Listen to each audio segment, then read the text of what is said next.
Salam alaikum, bonjour ou bonsoir les amis. J'espère que vous allez bien partout où vous vous trouvez. En tout cas, c'est ce que je vous souhaite. Et pour le meilleur de toutes les situations, bien sûr.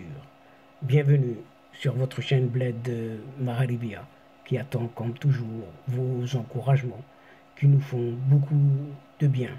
Et surtout, merci pour vos gentils commentaires ainsi que pour vos précieux conseils. Mais abonnez-vous pour rester informé comme il se doit et ce rapidement. Cette séquence vidéo se penche cette fois-ci sur ce GMN. GMN, c'est rien d'autre que ce gazoduc Maroc-Nigeria qui va changer pour l'Afrique et le royaume marocain.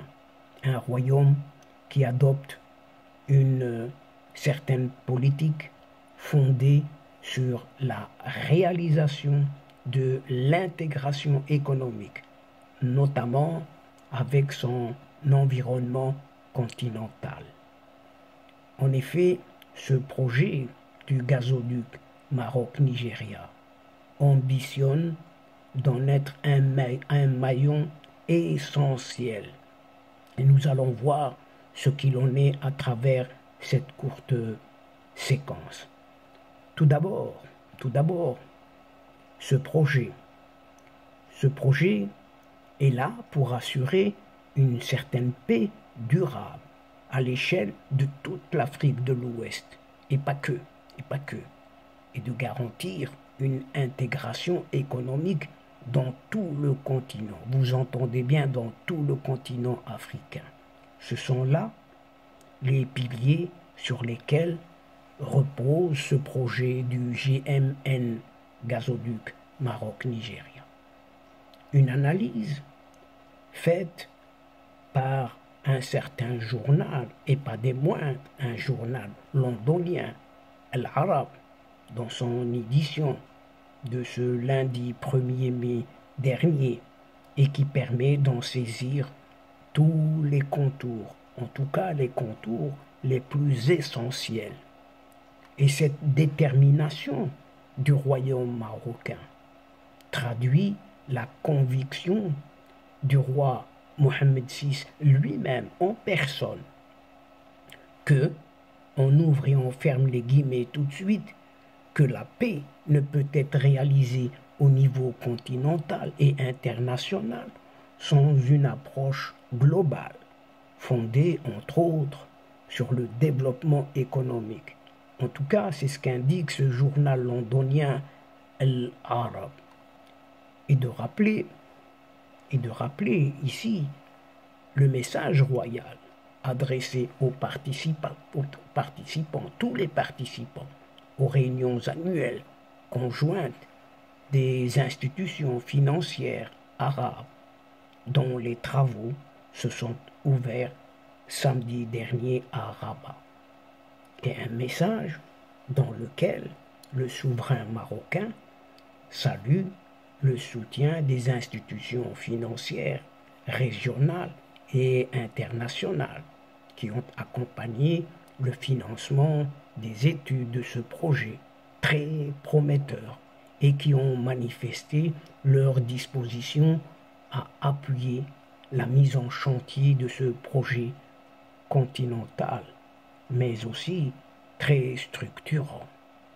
Dans son éclairage, ce journal londonien Al-Arab cite un professeur des relations internationales à l'université Qadi Ayad de Marrakech, un certain Khalid Chiat, qui affirme que le Maroc a lié la mise en œuvre de ce projet à la paix et à la stabilité entre tous les pays partenaires, ainsi qu'à l'intégration économique régionale.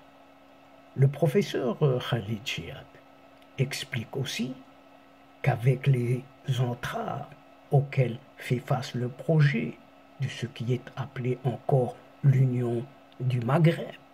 Le Maroc focalise sur le processus africain en tant qu'espace de mise en œuvre de l'intégration économique, notant que le gaz nigérian aura un impact positif sur la stabilité, le développement économique et le rapprochement de tous les pays qu'il va parcourir. Plus d'une quinzaine tout de même de pays. Et le journal londonien El Arab rappelle également que le Maroc et le fonds de l'OPEP, cette organisation des pays exportateurs de pétrole pour le développement international, l'OPEC Fund, avait procédé en mai de l'année dernière à la signature d'un accord de 14 300 000 $ uniquement pour le financement d'une partie de la deuxième phase des études d'avant-projet très détaillées du projet de ce GMN, gazoduc Maroc-Nigeria. Et l'entreprise nigérienne, National Petroleum Company Limited, avait également annoncé son intention d'investir quelque chose comme 12,5 milliards de dollars, à savoir pour garantir une participation de 50% dans ce projet. Et les 50 autres % reviennent à la partie concernée de cette filiale marocaine. Et donc, chers amis, mesdames et messieurs, c'est ici que prend fin cette courte séquence, tout en prenant congé de vous, mais nous espérons vous retrouver très très bientôt avec un immense plaisir et comme d'habitude, bien sûr. Merci pour votre participation, de nous suivre jusqu'au bout des séquences, sans oublier de nous aider mutuellement, d'aider votre chaîne en vous y abonnant en masse, faire abonner vos proches, vos connaissances, vos amis, les membres de votre famille, tout simplement là où vous êtes. Faites-les abonner et en même temps, n'oubliez pas de partager autour de vous les séquences vidéo de votre chaîne. Quant à moi, il ne me reste plus qu'à vous dire au revoir les amis et à la prochaine fois. L'asdiqa, salam alaikum wa rahmatullah wa barakatuh. À la prochaine fois. Ma'as salama.